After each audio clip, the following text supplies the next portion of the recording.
বাবা হাবু, চল আমার সাথে বাজারে চল। আজকে আমরা দুজনে মিলে বাজার করে নিয়ে আসবো।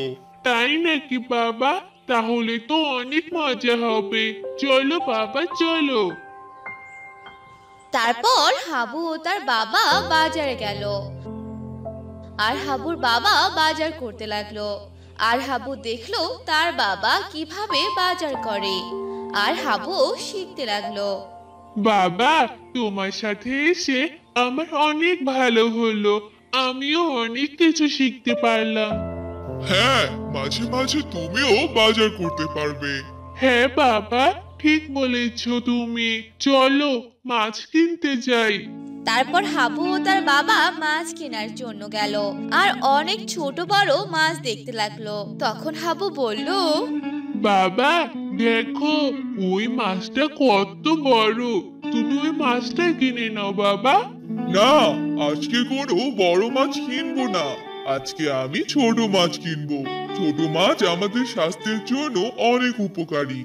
কিন্তু বাবা, ছোট মাছ খেতে আমাদের একদম ভালো লাগে না। ওগুলো মাছে অনেক কাঁটা থাকে। না বাবা, এগুলো কথা আমি আর শুনবো না। এবার তোমাকে এগুলো মাছ খেতেই হবে। এই বলে হাবুর বাবা ছোট মাছ কিনে নিল। আর তারপর তারা সবাই বাড়িতে চলে গেল। এভাবেই অনেক দিন চলে গেল।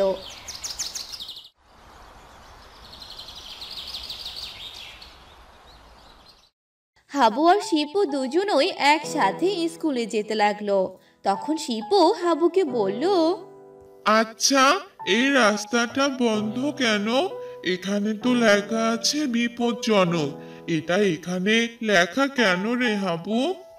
এখানে তো দেয়াই আছে যে বিপজ্জনক, কেউ খুলবেন না। হয়তো কোনো রহস্য আছে এখানে, তাই খুলতে নিষেধ করেছে। চল না, এটা খুলে দে, দেখি এটাতে কি এমন আছে। এসব তুই কি বলছিস শিপু? এটা একদম ঠিক নয়। এটা খুলে দিলে আমাদেরও গ্রামের জন্য অনেক বড় ক্ষতি হতে পারে। বেশি কথা না বলে চল ক্লাসে যাই। এই বলে তারা দুজন স্কুলের দিকে যেতে লাগলো। সেই গ্রামে ছিল এক পাগল। সে গ্রামে ঘুরে ঘুরে বেড়াতো আর দোকানের খাবার চুরি করে খেত। একদিন ওই পাগল এক ঘটনা ঘটালো। সে পাগলটি সে রাস্তা দিয়ে হাঁটছিল। তখনই সেই রাস্তাটি তার চোখে পড়লো আর বলল, আরে, ওটা আবার কোন রাস্তা? মনে হয় আমার শ্বশুর বাড়ি যাওয়ার রাস্তা। যাই যাই, গেটটা খুলে দেই। আমার বউ এই রাস্তা দিয়ে আমার কাছে চলে আসবে। কি মজা, কি মজা! এই বলে পাগলটি সে গেটটি খুলে দিয়ে চলে গেল। এভাবেই কদিন চলে গেল।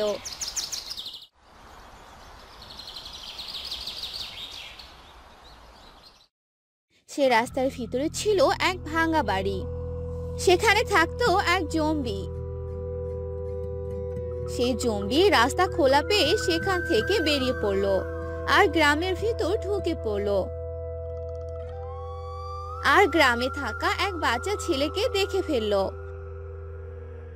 আর তাকে আক্রমণ করলো, তাকে কামড় দিল। আর জম্বি সেখান থেকে চলে গেল। কি ব্যাপার? আমার ছেলেটা এখনো বাড়িতে আসতেছে না কেন? সেই সকাল বেরিয়েছিল, এখনো আসার কোনো নামই নেই। কিছুক্ষণ পর রহিমার ছোট ছেলে বাড়িতে এলো। কিরে বাপ, এতক্ষণ তুমি কোথায় ছিলে? তোমারে কতক্ষণ থেকে খুঁজলাম, কিন্তু কোথাও পেলাম না। এসব কিছু বলতেই রহিমার ছেলে মাথা ঘুরে মাটিতে পড়ে গেল। তখনই রহিমা চেঁচাতে লাগলো, হায় হায় হায় হায়, এ কি বাপ? কি হলো তোমার? হায় হায়, কি সর্বনাশ! ওগো ওগো, তাড়াতাড়ি এখানে আসো। এরপর রহিমা ও তার স্বামী দুজনে মিলে তাদের সন্তানকে হাসপাতালে নিয়ে যায়। আর ডাক্তার রহিমাকে বলে, আপনার ছেলের শরীরে এমন একটি ভাইরাস প্রবেশ করেছে যেটা অনেক মারাত্মক ভাইরাস। যা মৃত্যু ডেকে আনতে পারে। আর সেই ভাইরাসের ওষুধ কোথাও নেই। তাহলে তাহলে কি হবে এখন?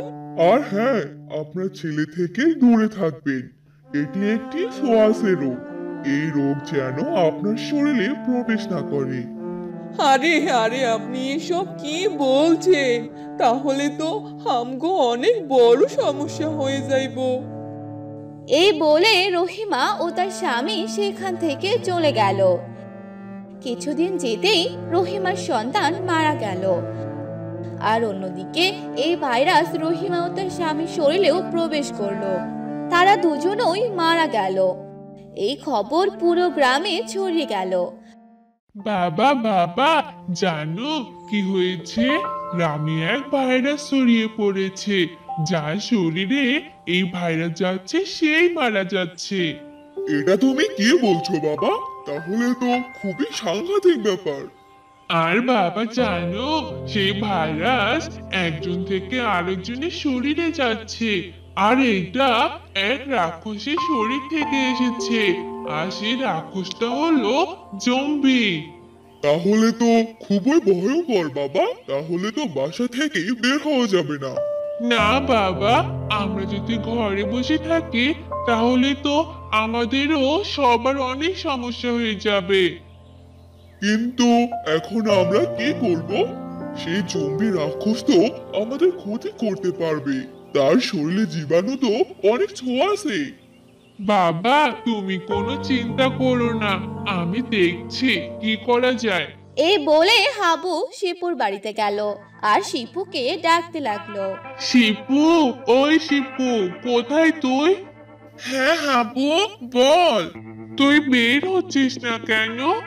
আরে, তুই কি কিছু জানিস না নাকি? গ্রামে এক জম্বি চলে এসেছে। সে যদি আমাকে এক কামড় দেয় তাহলে তো আমি মারা যাব। না না হাবু, আমি বাইরে যাব না। তুই আমার সাথে আয়, তোর কিচ্ছু হবে না। তখন শিপু বাহিরে বের হলো। আর তখনই গ্রাম থেকে সবাই জোরে জোরে চেঁচাতে লাগলো আর বলতে লাগলো, এ পালাও পালাও, জম্বি গ্রামে ঢুকে পড়েছে, পালাও সবাই পালাও। এই বলে গ্রামে হইচই পড়ে গেল আর সবাই পালাতে লাগলো।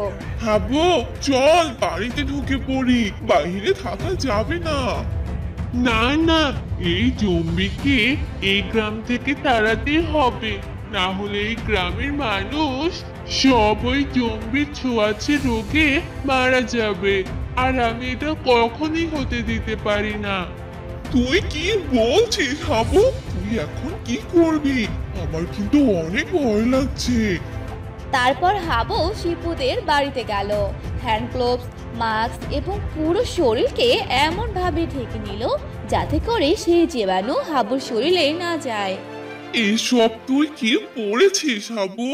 এ কথা বলতেই সেখানে জম্বি চলে আসে আর হাবুর উপর আক্রমণ করতে থাকে। অন্যদিকে শিপু একটা গাছের কোণায় লুকিয়ে পড়ে। এবার আমি তোকেও কামড় দিব, আর জীবাণু তোর শরীরেও যাবে। একে একে সবাই মারা যাবে। হা হা হা হা। না না জম্বি, তোর এই আশা কখনোই পূরণ হবে না, কারণ আমি এখনই তোকে মেরে ফেলবো। হা হা হা হা। এই বাচ্চা ছেলেটি কি সব বলছে রে? সে নাকি আমাকে মারবে। হা হা হা হা। এ বলে হাবু জম্বির মাথায় অনেক জোরে মারলো, কিন্তু জম্বির কিছুই হলো না। হা হা হা হা। তুই আমার কিছুই করতে পারবি না বাচ্চা। তখনই হাবুর অনেক রাগ উঠে গেল আর হাবু জম্বি দুজনেই অনেক মারামারি করতে লাগলো। এক পর্যায়ে জম্বি অনেক আঘাত পেল। তখনই হাবু বড় একটি ছুরি দিয়ে জম্বির পেটে ঢুকিয়ে দিল আর জম্বি মারা গেল। ইয়ে, হাবু, জম্বি তো মারা গেছে। তখনই সেখানে পুলিশ চলে এলো আর এসব কাহিনী দেখে পুলিশ বলল, এসব তুমি কি করেছো বাবা? তোমার শরীরে জীবাণু যায়নি তো? না না আঙ্কেল, এখনই মারা গেছে। এই শরীর থেকে আর কোনো জীবাণু বের হবে না। তোমাকে অনেক ধন্যবাদ বাবা। আমাদের গ্রামকে রক্ষা করার জন্য যে কাজ আমরা করতে পারিনি সেটা তুমি করে দেখেছো। ধন্যবাদ তোমায়। তোমাকে সেলুট জানাই। You are most welcome uncle.